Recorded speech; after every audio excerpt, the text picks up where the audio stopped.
You guys want to get really annoyed? Yeah, you do. So policymakers in Sweden with no background in natural history or any of the natural sciences in general have decided to pass a law allowing wolves to be culled without consulting experts in the field, and against the vast majority of people who actually live in areas where wolves are present.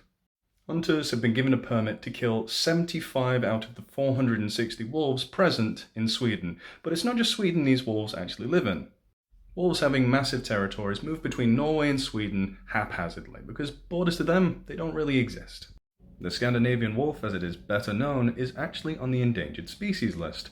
460 might seem like a lot of animals, but when the minimum viable population is 1,500, you start to question why they're actually doing this. Some will state they need to control the population of wolves, but this is a very null point because apex predators do not need their numbers controlled, as they do this naturally themselves.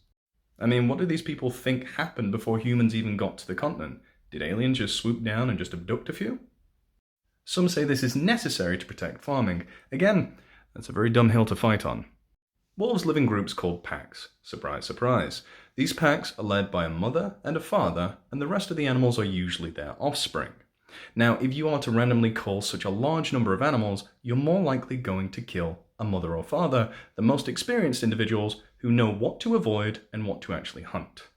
These younger, more inexperienced wolves are more likely to go after easier prey, like sheep, making culls a really ineffective and silly way of dealing with that issue. But that's not the only reason this is done. The cost of this cull can be quite dear. Grazing animals like red and roe deer heavily impact the farming industry, and nowhere else more so than in areas where wolves aren't present. And this is not something that human hunters can replicate, because deer do not change their feeding habits when they're shot by humans, but they do when wolves are on the prowl, because of the landscape of fear. So if you're a crop farmer in Sweden, maybe you should be getting up in arms over this. It's very transparent why this policy passed in the first place. It's because the policymakers are very out of touch with nature and science, but very in bed with the hunting lobbyists. Many trophy hunters see this as a masculine pursuit, their domination over nature.